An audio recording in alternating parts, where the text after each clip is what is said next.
All right, we're on. Sam, we're on. This is Freethought Forum, a program brought to you by the Atheist Society of Knoxville and the Rationalists of East Tennessee. I'm Sam Geltz. And I'm Faithless Forrest, and we want you to know that if you don't believe in God, you're not alone. Right here in East Tennessee, you can find atheists and agnostics and other free thinkers, and that's what this program, who that program is for, as well as people who want to know about life without a supernatural belief. Today we're going to discuss the founding fathers of our country and their thoughts on religion. And the foundation of the separation of church and state. Okay, this is a call-in show. We invite you to call in now at the number that is on the bottom of the screen, and we're going to go over a few announcements. Okay. And don't be afraid to ask something off topic. We'll talk about anything religious. Sure enough. All right, you want to talk about the Atheist Society of Knoxville? You can meet us down at Barley's after the show at 6 o'clock. We'll be down there for a couple of hours. And they are meeting, Ask is also meeting at Mellow Mushroom.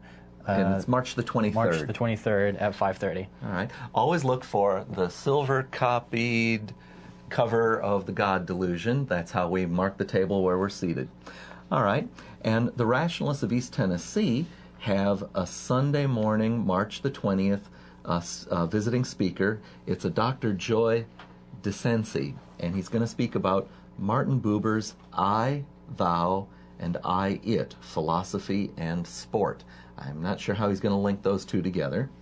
And then on Sunday, March the 20th, we have a Reflections gathering where we're going to talk about communicating with civility. All right. Please see our website, which is behind us, for times and locations. If you have friends who are out of town, you can also tell them that they can watch Freethought Forum TV by going to the catvknox.org website, and then you have to pan down or scroll down, and you can find the little screen where you can watch it streaming. It's live streaming right now. All right. Well, let's see. We also have a section, I guess we're going to launch into the program here. Yeah, might as well. All right. Well, so we're going to talk about how the Founding Fathers created the wall of separation between church and state. And this happened, well, many times, but there's two important documents we're going to talk about today. The Virginia Act for Establishing Religious Freedom. This is something that was real important to Thomas Jefferson. And let's see.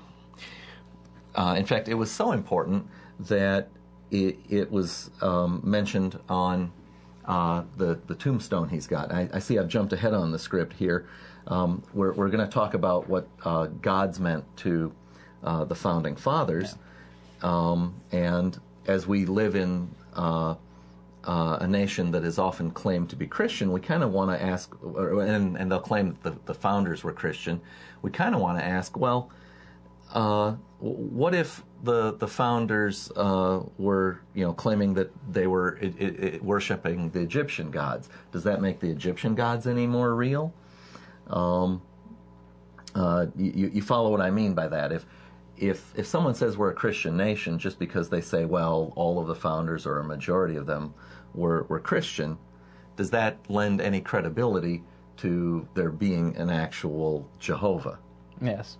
Well, a lot of people try to peg the Founding Fathers as being Christian, and they weren't such. A lot of them followed deism. Do you know about deism? Yeah, I think we should explain what deism is. It's following a god, but not really any specific religion.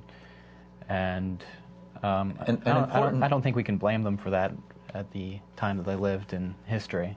They didn't have science to disprove some things. Well, actually, I think it's because they had a growing understanding of science that they moved away from a God that was interventionist. A fundamental characteristic of the deist God is that they kind of think of him as, it's like he winds up the clock and he puts it down and then he doesn't intervene. The clock just runs. So they were looking at a world and beginning to understand the world works by natural law. Oh, and when you see a God as such, like that, it's not so important to you personally in your life either. If you kind of believe that he doesn't intervene, yeah. Then prayer is useless. Yes. To pray to such a God like that. So. Yeah. Now, it is interesting that they would often talk about divine providence. You will see that sprinkled throughout the documents. And I guess if the theists want to make a claim that even the deists thought of a God that intervened, that's about the closest thing they can get. But divine providence might also be thought of as well. Just like the clock is wound up and then it keeps time, that if there was a maker, the maker had kind of put things in place and wasn't going to intervene. In other words, to a deist, there was no daylight savings time where they had to change the clock now and then in order to fix something that was broken. All right. So I guess we've tried to deal with the issue of does it just because people believed, it doesn't make Jehovah there any more real. All right. So I guess what we want to talk about is, in the case of Thomas Jefferson, on his tomb, at his direction, he had 3 things inscribed. He said, you want to get this, Sam? He is author of the Declaration of Independence, of the Statute of Virginia for Religion's Freedom, and the father of the University of Virginia. Okay, and I'm told something. So of course, lots of people know about the Declaration of Independence. Of course. And the University of Virginia exists to this day. Mm. I'm actually told something interesting about it, and that is that he was trying to get the College of, I think it's called William and Mary, were colleges in Virginia, to drop their religious affiliation. And they wouldn't, and so he therefore established the University of Virginia as what amounted to a non-affiliated, a non-sectarian college. And it may even be the first state-level college that would be non-sectarian that there was in the United States. But the statute of for religious freedom in Virginia is something that very few people have heard about. And you notice that he felt including that was even more important than adding the fact that he was, by the way, the 3rd president of the United States. So it was very important to him. Yeah, Thomas Jefferson's one of my favorite founding fathers. He created the Jeffersonian Bible, where he pretty much just took scissors to it. It's kind of funny that somewhere in the Bible it says, thou shalt not add nor subtract from the word, and Jefferson, I guess, cut out the entirety of the Old Testament and stripped out of the New Testament all of the things that would be supernatural references. Really, really thinned it up. Yes, it must be a mere pamphlet size by comparison. Once you take all of the atrocities and inaccuracies out, yes. Yes, indeed. Yeah, I guess you're probably left with something like the Sermon on the Mount, sort of wishing people well. Although even I think there's things in Sermon on the Mount that are, well, kind of nonsensical. The meek shall inherit the earth sounds like, well, that sounds kind of nice. But sounds nice, yeah. Then if you think about it, well, man, sometimes the meek running the show wouldn't be the greatest thing either. We need a mix of things. All right. Well, the Virginia Act for Establishing Religious Freedom begins kind of like this. It says, well aware that the Almighty God hath created the mind free, and all attempts to influence it by temporal punishments or burdens, or by civil incapacitations, tend only to beget habits of hypocrisy and meanness, and are a departure from the plan of the holy author of our religion, who being both Lord of body and mind, yet chose not to propagate it by coercions on either, as was his almighty power to do. So he begins by this appeal saying that, well, we know God's almighty, and if he didn't use force, then how is it that we should use force? In other words, he's building on some assumptions that his audience is Christian and he's making an appeal to their principles for this freedom from coercion. So he attacks the establishment of religion by saying, well, if God didn't establish it, who are we to? So, and you'll notice also, he talks about Almighty God, but nowhere was there mention of Jesus Christ. And in fact, I cannot think of anything I've read by Jefferson where he talks about Jesus Christ, where he talks about it. He mentions how other people would talk about it, but he never talks about his God as Jesus Christ, or Jesus as the Son of his God. I think it's fairly obvious that he did not believe in that part. Okay. Did you have any quotes here that might reinforce any of that? From Thomas Jefferson? Yeah. I have some quotes. I'm not. Let's see. I don't want to spring things on you too badly. It is too late in the day for man to be in the day of man for sincerity to pretend they believe in the Platonic mysticisms that three are one and one is three, and yet that one is not three and that three are not one. But these constructions, the craft, the power, and the profit of the priests. Oh yeah. So I think that does explain his thoughts on Christianity. Yeah, he says so. What he's saying, how ridiculous the Trinity is. Yes, and most importantly, that it's a construct of priests that they're using to, bend the principle to their power and to their profit. Well, our founding fathers were trying to break away from a king. And you can see God is very similar to the king as it was in England. So just another tyrant trying to break away from... Exactly. And of course, the King of England was also the head of the English church. So the rebellion that was our independence was a rebellion against the authority of the king, who was also the head of church. And, this whole concept of divine right to rule was being abandoned as well at that point. All right. Well, Sam, there's some more here of Jefferson's writing. Could you try and plow through a little of this? The impious presumptions of legislators and rulers, civil as well as ecclesiastical, who, being themselves but fallible and uninspired men, have assumed dominion over the faith of others, setting up their own opinions and modes of thinking as the only true and infallibility, and as such endeavors to impose them on others, hath established and maintained false religion over the greatest part of the world and throughout all time. So isn't that cool how he says false religion? And there's no... He makes no pretext that he's going to have the true religion either.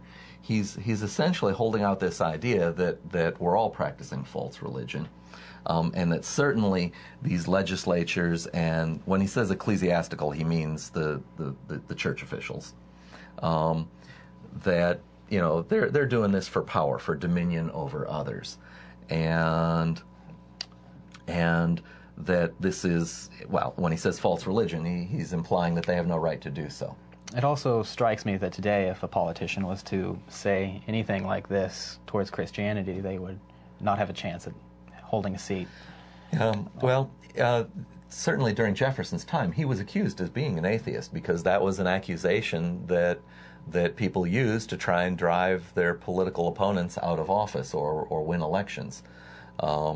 So it was very brave of him to do this. This was actually a year or so before the Constitution was established. So this was essentially the states were operating far more independent than they eventually became under our Constitution. So here in the state of Virginia, he was trying to establish religious freedom by these kinds of arguments that no, we can't legislate the religious beliefs.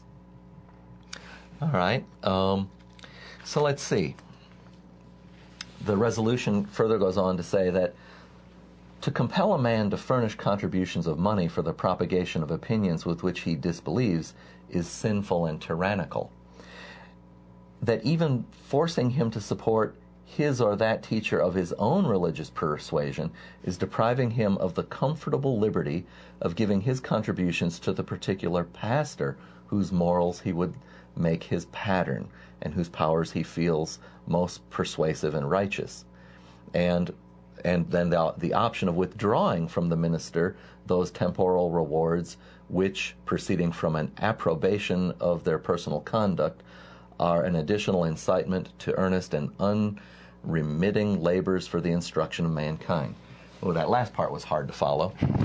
But he makes the point that even legislators who are saying, well, you've got to make contributions to your own church, they're wrong, because they're saying that the individual should be free to choose to contribute to their own church or not, and that short of that, they don't have any way to compel their pastors to be good pastors.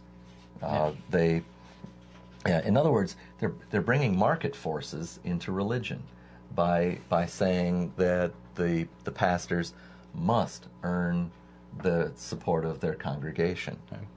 What insight do the viewers think that this opinion would give, that Jefferson's opinion would give on the faith-based initiatives of George W. Bush? Yeah, Bush started this precedent of collecting our taxes and then offering it to faith-based institutions, and this becomes a slush fund thing. The money that they use then frees up other money they've got for proselytizing with opinions that certainly I won't agree with, and probably with opinions that our viewers would not agree with. I'm certain that some of the faith-based funding went to Muslim groups. Are a lot of Americans going to be happy with that some of the American tax dollars went to Muslim groups? It's a small minority, but it's not zero. I think a question that we have to ask is, this country started out very non-religious, and it's very religious now. And how did that happen? Why was this allowed? And I think it's because of the great religious freedom that we've had that has allowed a foothold. And we have a great diversity in religions that many countries don't have. Many countries typically have just a few religions, and then they've got borders between them that may reflect national borders at one time. And then when national borders moved around a little bit, that's what causes a mixing of religions. Certainly within England, certainly within Europe, there was also the development of the Protestant Reformation that would sort of spread in regions, and that would look something like I'm trying to think of something like counties on a map within a state. But here in the United States, we have a much greater plurality, and it's because every religion has to compete for its sustenance in a free market of intellectual exchange. Or at least we hope so. Well, that's what we hope so. And that's why there needs to be a wall of separation between church and state. Because if a religion takes hold of the state, you all better hope that it's your religion, because the one that does is going to try and outlaw the ones that it doesn't agree with. If you have any comments or would like to ask us any questions on the topic that we have today, or anything really that deals with religion, go ahead, call in anytime. We'd love to talk to you. Give us a call on the number on the screen there, and maybe tell us what you think and know about the foundations of the separation of church and state. I am a little surprised that someone hasn't called in to tell us that the wall of separation between church and state appears nowhere in the Constitution. I'm surprised that no one has said that it means separation, freedom of religion, not from religion, because it does mean both. It can't mean one without being the other. All right. Well, let's see. Within the Virginia statute for establishing religious freedom, Jefferson says, it also tends to corrupt the principle by that very religion it is meant to encourage by bribing with a monopoly of worldly honors and emoluments. There's another one of those words that that's challenging for us in the 21st century. So what we're hearing from that is that Jefferson's saying that by the state sponsoring or supporting a religion, that it's kind of bribing the religious institution itself. It's created, a conflict of interest in both parties. All right. Well, it sounds like we've got a caller coming in there. I'm not sure if they're ready for us. I think we are. All right. Jonas, we're picking up. Yes. Hello, caller. This is Freethought Forum. Can you give us a name or a nickname? In this country and also in Europe. So what's the beef on this one? Hello, caller. As long as it stays separate from a state, no matter what religion you and I believe in, we base our salaries, our sustaining ability of the given church to survive through gifts, not through payments.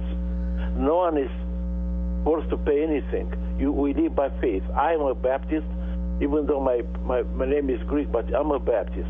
I believe by faith. If we research, go around who pays, who doesn't pay, we lost our main trend. Our trend is to believe no matter what happens. No matter be it Baptist or Methodist or Presbyterian, any kind of belief, Orthodox, Greek or Russian Orthodox, doesn't matter. Okay, what are they trying to do now? Are they trying to let the government support the religion? If we do that, we're having a problem. Yes. Yeah, we're in agreement with make sure we're clear with this on everyone. We're very much in favor of church-state separation today. And we were kind of talking about the documents by Thomas Jefferson that... Let me ask you this question. Sure. The man has a slogan on his chest. He says, "Nothing fails like prayer." Yes. That is Nothing correct. fails like prayer. Are you kidding me? Well, no. Everything fails but prayer. Well, and we will disagree with you on that. Why? Because, it's just impossible to explain all the evil in the world. No, give me the basics. You cannot talk to a simple-minded man. I've got education, so do you. Yeah. Well, I think one of the ways to say it is that, to demonstrate that nothing fails like prayer, just look, at how many teenagers are probably praying for a cure for their acne, and that doesn't help. But you'll find that soap works a lot better. What is a lot better? That you'll find that to cure acne, soap works a lot better than prayer. Do you follow what I mean? You pray the right prayer. God will give you what you feel in your attempts, assuming that your heart is in Christ, and you will not fail. I think nothing fails is a very unclear and disturbing slogan in my book. Okay, well, Marty? Prayer, if from a man, just for man, will cover a lot of sins, period. That's a good book says. Okay. There's been many studies trying to test if any scientific proof can be determined from prayers, where they have entire churches pray on an event and to see if there is any way that it does actually help. Prayer is a good placebo, and it can help people in certain ways like that. But in other words, it is as effective as a placebo. Yeah. Do you know what we mean by placebo? Go ahead. I understand what placebo is. Okay. Well, I would like to offer you then a prayer challenge. Somewhere in the first week in May is the National Day of Prayer, a very unconstitutional event in my opinion, but Congress started doing this back in the 50s. So I would like to ask you on the National Day of Prayer, I would like you to pray that on the National Day of Prayer, all of the servicemen of the United States, the men and women who've been injured in combat, who've lost vision in an eye, lost a limb, suffered psychological trauma, that they be cured on that day. Will you make that prayer for us? I sure will. All right. Well, call us back after the National Day of Prayer, and we'll see how it turns out. What's the date again? It's in the first week in May. I think it may be the first Thursday. So if I stayed on this channel, would I be able to know exactly what channels will be aired on? We're here every Tuesday from 5 o'clock to 6 o'clock. Tuesday? You are here every Tuesday? Yeah. I didn't catch. What's the channel? It was CTV, channel 12 on Comcast. It's on different channels depending upon which cable network you're on. Yeah, I've got the Comcast. Yeah. Okay. Tuesday. Yeah. Well, let's thank you for calling in, and we urge you to help support Jefferson's Wall of Separation, and thank you. All right. Now, if our veterans were actually healed from all that would be a miracle, wouldn't it? That would be a miracle, and I certainly wouldn't begrudge any deity for making that one happen. Yeah. I'd worship such a deity. Yeah, I think we would have to all agree on that if that would actually happen. All right. Well, we're coming up on about the halfway point here. Right. Did you have anything more you wanted to get in quick before we swap you out with Larry? Nothing specific. All right. Well, let me work on our mid-program break at this point. We want to do a little sponsor identification. In case you're just tuning in, this is Freethought Forum, a program by the Atheist Society of Knoxville and the Rationalists of East Tennessee. And we would especially like to thank AM for her support as an individual contributor. You can send feedback to us at the email that's behind me, freethoughtforum@yahoo.com, and we'll be able to answer you in another week or so. Let's see. The Rationalists of East Tennessee has Sunday activities involving lively presentations and discussions of topics such as what every atheist should know about the Bible, what is art, what is transhumanism, the evolutionary history of flowers, and rational thinking about climate change. We get together for a book club where we've read such books as The God Delusion, The American Age of Unreason, and The Virtue of Selfishness. One of my favorites was Your Inner Fish. All right. Let's see. At a recent social get-together, we had some fun food, the Flying Spaghetti Monster. Maybe we can get Sam to bring the Flying Spaghetti Monster up. Aren't they great? All Delicious, too. And if you'd like to, send us an email at freethoughtforum@yahoo.com, and we can send you the recipe for this. There it is, but we don't expect you to realistically copy that down in real time. You can look it up on the web, though. They might have pretty good luck finding the recipe. Well, they should email into us and ask us, and we'll get back to you with that recipe. All right. Let's also mention Camp Quest of the Smokies. So, you know, the churches do vacation Bible study. Well, the Rationalists of East Tennessee support Camp Quest of the Smokies. It is a fun science summer school adventure where youngsters go to. It's held in Tremont, up in the Smokies, and they go out on hikes and they find salamanders. And in last year, they separated DNA. They did some stone carving. They had a lot of great activities, the best of which is Socrates Cafe.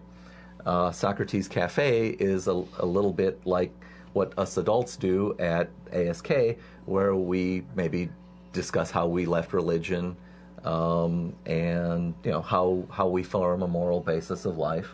And how current events are affected by religion or secular lawmakers. Okie doke. Well, Larry has joined me now, and I guess we've got another call here. Mm-hmm. All right, Larry, you speak to him. Okay, welcome to Freethought Forum. May we have a name or a nickname? Yes, this is Jackie. Hello, Jackie. Do you have a question? Well, I just had a comment about Thomas Jefferson and some research that I had done about him. Interesting that he had written a letter in 1800 to Benjamin Rush. And he said in that, quote, I am a real Christian, sincerely attached to his doctrines in preference to all others. So that, end quote, and that was considering himself a Christian. So, I mean, I understand what you're saying, and it's very interesting to have to kind of delve into this and see what he was referring to. But also on the comment with the taxing, if we go back to our history, we remember that the reason that the people came over here from England was to escape because they were under the rule of the king, who was under the Catholicism, and you were to pay the taxes to the king, and it was dictated to you. You have to do this, and you will practice Catholicism. When they came to this country, the freedom was allowed to the people that they would practice Protestant faiths instead of having to practice Catholicism, and thus turning over their taxes to the king. So that was all tied in together at the same time period that we're talking about. It wasn't to necessarily the church as we see it, Protestant faith here in the United States, but it was to the Catholic Church, who was ruled by the king. So I just wanted to make a comment on that, and I appreciate it. Well, sure, Jackie. Can I ask you a little question, too? Sure. We often trace the first Europeans coming to the United States as those who rode on the Mayflower, and there's another name given to them. Do you know the name I'm fishing for here? You'll have to tell me. Well, the Pilgrims, which means right. journeyers. Okay. But they also called themselves, oh goodness, and now that I've lost the word, it means to scrub or remove. Oh goodness, how embarrassing. Purge. Puritans, there we go. Yeah, our in-studio audience prompted me. They called themselves Puritans. Do you know what they meant by Puritan then? Well, by Puritan?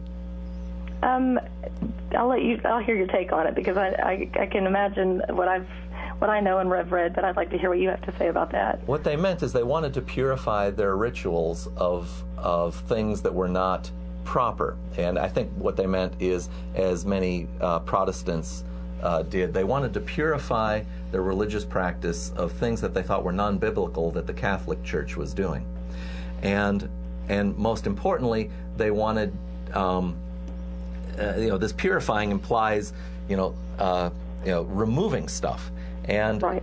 And like many believers, they weren't interested in just removing it from their own. They wanted to enforce that on others right. as well. Mm-hmm.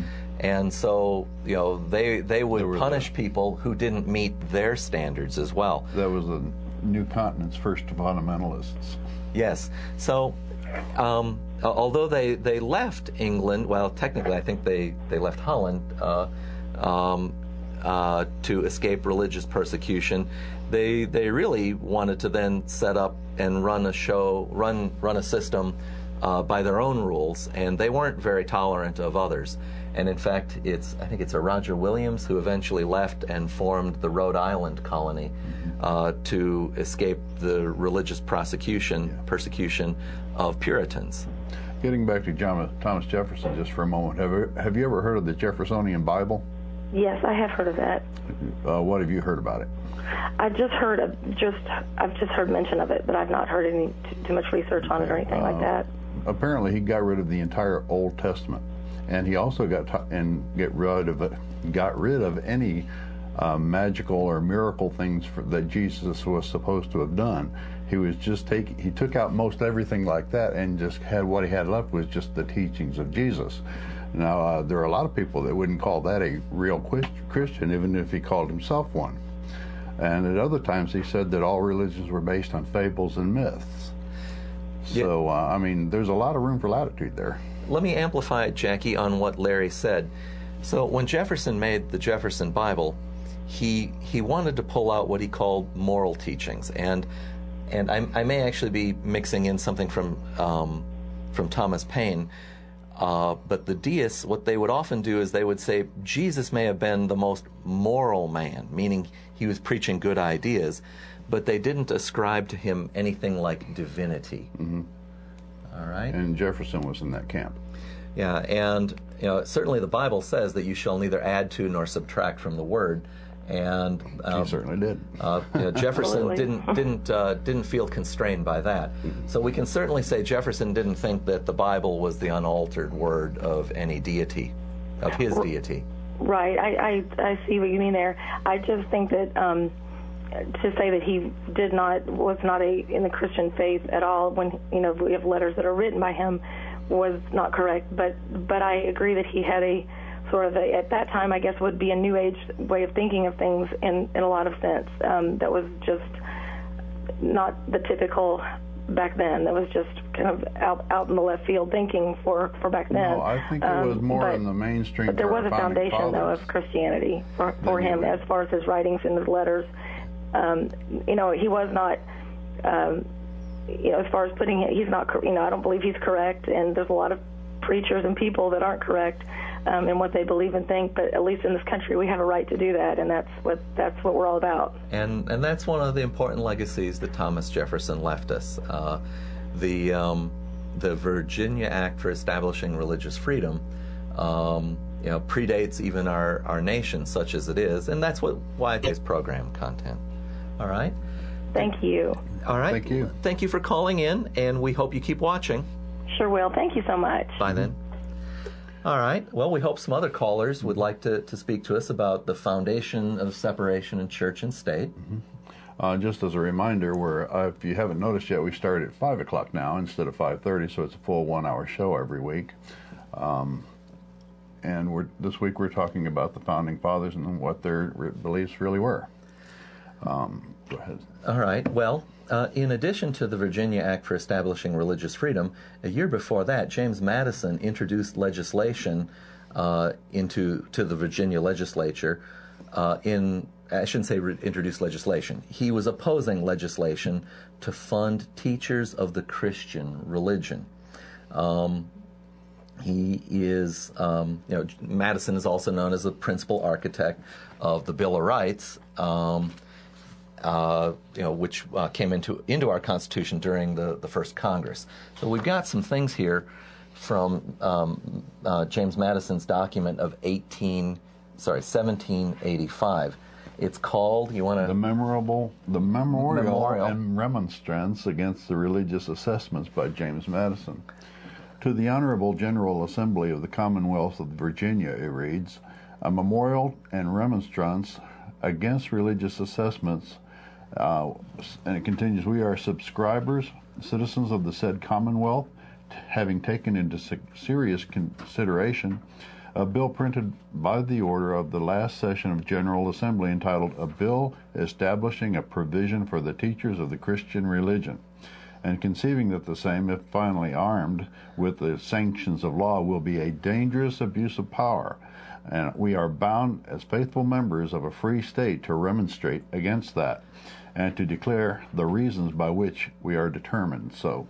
Okay, so the important thing here is that the history is that in the previous session, a bill was introduced to pay teachers of the Christian religion. The state was going to collect money and then pay for the teaching of Christian religion. And Madison and the other subscribers to this bill felt that was wrong. And I like how he mentions that, when armed with the sanctions of law. Right. In other words, when you give it into the power of the state, which has the ability to use force, that's a really bad thing. We've said many times in the past that if any religion gets into the government with the force of law, it won't be but a few months, I'm sure, before the rest of the religions of the land will be outlawed. That's why we've got to keep a strong wall between church and state. All right.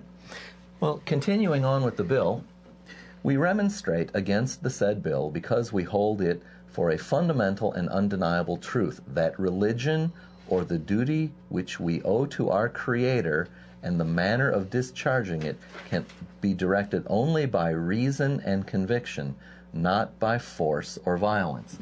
So, a thing we often get when Christians will ask us, why don't you believe, or they bring up Pascal's wager, what if you're wrong? Or you're going to hell, either way. Yeah. Or threaten us with hell, is that, we can't choose to believe whether or not the evidence convinces us or not. Even if the government told us to. I mean, your beliefs are something that you have become convinced of, and the government passing a law saying that you've got to believe in this version of Christianity or any religion just will not work. Yep. If the government passed a law saying, that we had to adopt Islam, would Christians then automatically believe that that Islam is right? Of course not. No. Same goes for backing time up and going to Judaism or any of the other world's religions, both living and dead. Right. All right. Well, let's jump ahead here a little bit to one that to a passage that I outlined. We maintain, therefore, that in matters of religion, no man's right is abridged by the institution of civil society, and that religion is wholly exempt from its cognizance. That without using the word wall of separation, he says, is wholly exempt. So right there, they're saying that we just can't intertangle these two. Mm-hmm. All right.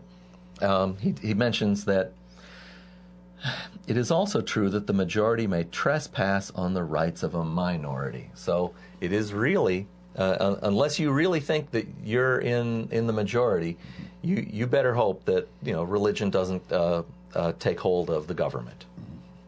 What it boils down to is that you have a right to your own conscience, and you have a right to the beliefs that come out of that consciousness, and to impose one person's conscious will on another or beliefs on another is just not founded and should not be founded by law. All right. Well, he also says, the rulers who are guilty of such an encroachment exceed the commission from which they derive their authority and are tyrants. The people who submit to it are governed by laws made neither by themselves nor by any authority derived from them, and are slaves. Right.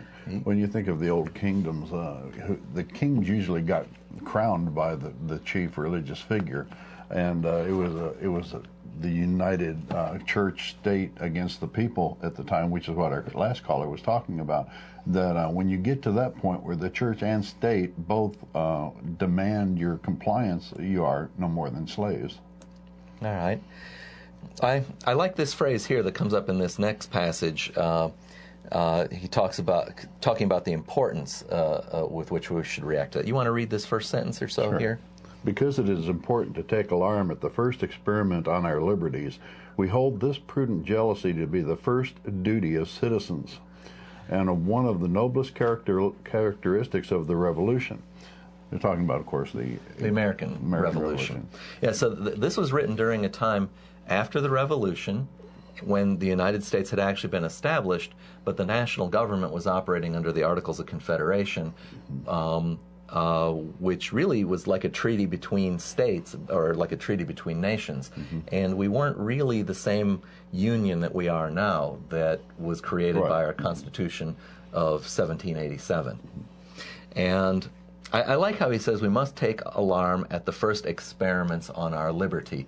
In other words, we shouldn't let precedent encroach and encroach and encroach on our freedom, because then it becomes harder to turn back. And that's why we as atheists especially object to the introduction of "In God We Trust" on the money. And forced prayer in school, or 10 Commandments on the wall of the courthouse. Yeah, those are encroachments on the liberties and beliefs of all the citizens who do not believe or share the same religion as those who put it up. And we often hear, I know that in some Supreme Court cases, they've ruled that certain kinds of prayer-like activities at government events are ceremonial deism, and that it's not just another encroachment, if you ask me. In other words, that it's not. They're saying, well, it's not really very important. But if Madison was alive and was sitting on that Supreme Court, I think he would say, no, we can't let this first experiment or attack on our liberties stand. We must turn it back. Right. I carry in my pocket every day an Indian head penny that's God-free, just so that I can show people that the money didn't always have God on it. Yeah. I have a silver certificate in my pocket. I don't want to bring it out right now. Kind of hard to get to. But any silver certificate that was produced like before 1953 does not have in God We Trust on the obverse side, or the reverse side of the dollar bill. It was put there by Congress in 1953 during the Red Scare, during the McCarthy era. Yeah, now, we've had In God We Trust since, on the coins since the Civil War, but not back to the Revolution. The first In God We Trust happened on, I believe it was a 2-cent piece in, I believe it was 1863. Mm-hmm. the last coin to get "In God We Trust" on happened in like 1936. I think there were some nickels prior to that without, and the pennies were God-free up until 1909. The 1909 Lincoln cents got God. So in 1909 there were 2 pennies made, both the Indian head and the Lincoln. And what we're saying is there's really just no place for religion in government. Why is that message there? There's a definite legal precedence in saying that a law to be passed has to have a secular purpose, cannot have a religious purpose. Whoever passed that law to put "In God We Trust" on our money had a religious purpose. It's illegal.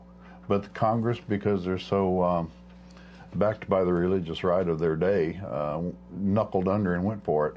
And we're living with this injustice right now to this day. All right. Well, and I'm sure Madison would have agreed with that. This next sentence in bold here, I think, is nice. It reinforces some of the points we've talked about. Mm-hmm. Could you do this? Who does not see that the same authority which can establish Christianity in exclusion of all other religions may one day establish with the same ease any particular sect of Christianity with the exclusion of all other sects? So there we see the same thing that us atheists say on TV. Mm-hmm. Madison would have been right in our camp. Mm-hmm. That man, if you're going to let a religious sect into the government to control things, you better hope it's yours, because they'll attempt to establish it to the exclusion of all others. And in a democracy like America is, we, or at least a democratic republic, if we voted on it, Catholicism would probably be the choice for the country's religion, Roman Catholicism. There are more by numbers of Catholics in America. Am I wrong on that? I think that's correct. It depends on how you parse the Protestant denominations. I think if you lump them all together, they would outnumber the Catholics. But since they are different denominations, yes, you wouldn't get them to vote on the same thing. Right, they are really not the same. The biggest sect that would carry the day would be Catholicism. And in Protestant Knoxville, Tennessee, or mostly Southern Baptist Knoxville, Tennessee, I'm sure a lot of our viewers would not like to see the end result of that. All right. Well, and then they make another point about the consequences of entangling religion with government, and it works like this. Because the bill implies that either the civil magistrate is a competent judge of religion or religious truth, or that he may employ religion as an engine of civil policy, the first is an arrogant pretension, falsified by the contradictory opinions of rulers of all ages and throughout the world. The second is an unhallowed perversion of the means of salvation.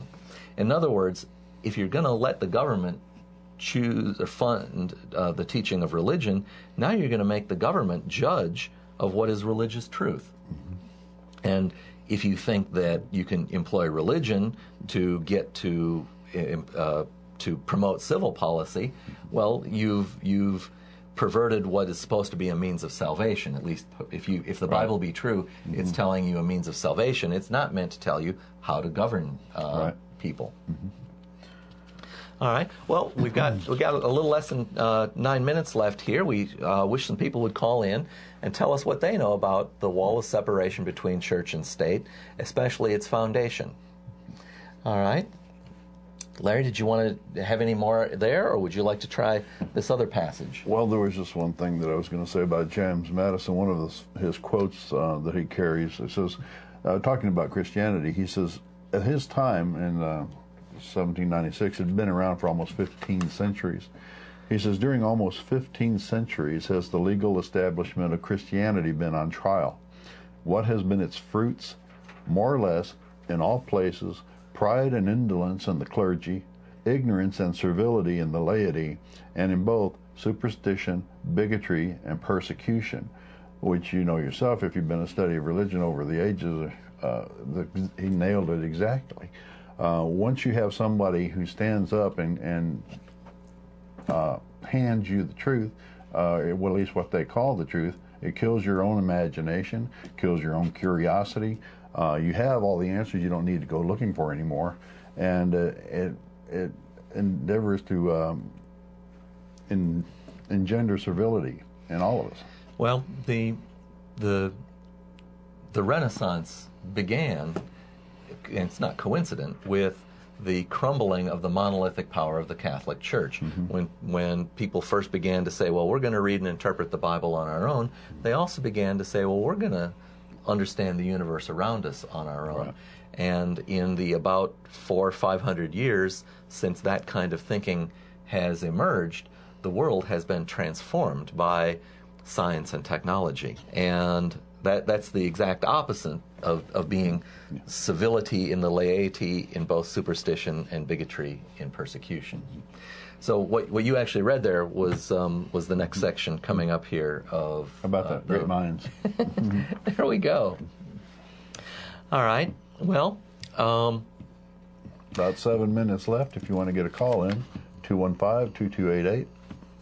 All right. Well, he also talks about, here's another nice section I outlined. What influence, in fact, have ecclesiastical establishments had on civil society? In some instances, they have been seen to erect a spiritual tyranny on the ruins of a civil authority, and in many instances, they have been seen upholding the thrones of political tyranny. In no instances have they been seen as the guardians of the liberty of the people. That's a very strong condemnation. Well, if you get a strong lay government or a non-religious government, secular government, like a dictatorship, they have control of your body, but they don't have control of your mind. You can do whatever, you can think whatever you want to, write what you want to, unless it's subversive.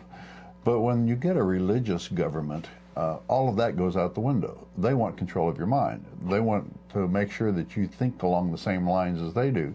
And any word or thought outside of that, the guidelines, is heresy and punishable, especially if the government has the means to punish anybody they want to. And it's just 300 some years ago that punishment meant things like burning at the stake, being torn apart on a rack.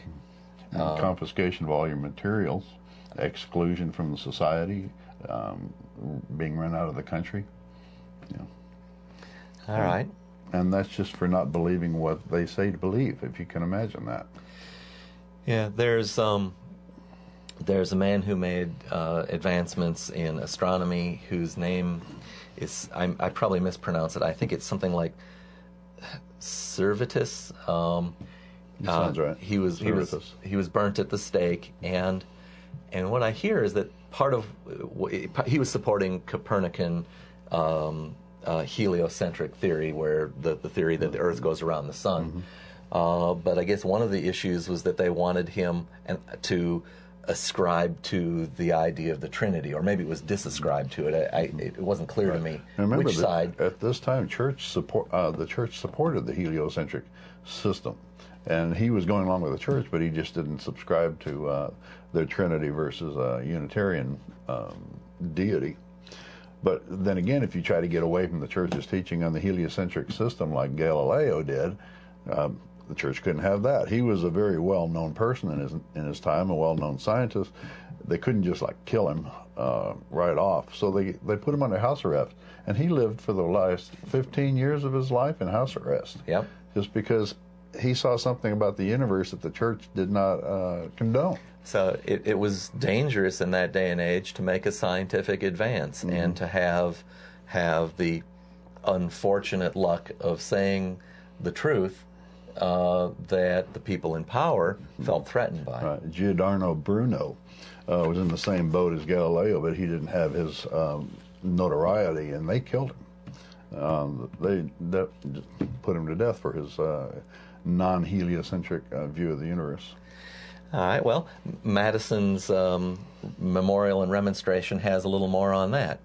He says, torrents of blood have been spilt in the old world by vain attempts of the secular arm to extinguish religious discord by proscribing all differences in religious opinion. In other words, when the government tries to impose uniformity, it only can do so by the sword and the flame. Right. And again, it's mind control. It's attempted mind control by the government. And if you can't believe what somebody else says you believe, you find yourself in a position of going against the entrenched power. All right. So, well, today we've learned about how some of our founders established the wall of separation between church and state. They used arguments of religion and reasoned appeals to both history to support that wall. We want to remind our viewers to protect the wall of separation between church and state. It protects you, no matter what religion you are. It does protect you because it keeps the government out and keeps other religions out of the control of your church. If you want a religion to get into a government, you had better hope it's because it is yours, because history shows that the religion that gets in will give itself special rights, if not exclusive rights. All right. Well, I hope Sam can find the in the news slides here. We have a few birthdays we wanted to mention before we leave. March contains the birth anniversary of some very interesting free thinkers. I believe Richard Dawkins has a birthday. And if we can get that up, yeah, okay, the 26th, Richard Dawkins. He's the author of The God Delusion, the book that we use at ASK to find one another. We got another slide here, Excellent book, Sam. by the way. We got Dan Dennett. He's a philosopher and has written some great books.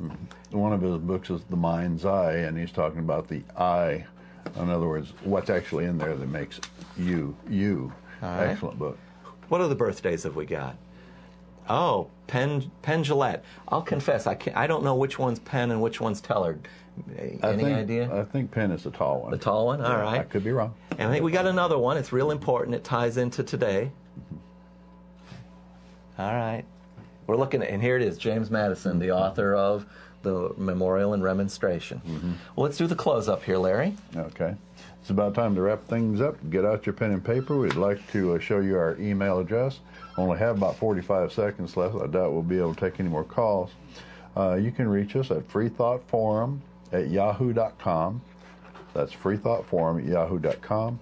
And you can call this station and purchase a DVD of this and past Freethought shows by calling 215-8848. There's the number on your screen. All right. Well, this has been Freethought Forum with Faithless Forrest, Larry Rhodes. And we want to thank Jonas and Sam for our tech support and Sam for hosting earlier. And I guess we're already gone. Be well, do good work, and keep in touch. All right. So I guess that thing was 30 seconds off or so. We can act like news anchors. Yeah. All right. Well, we at least...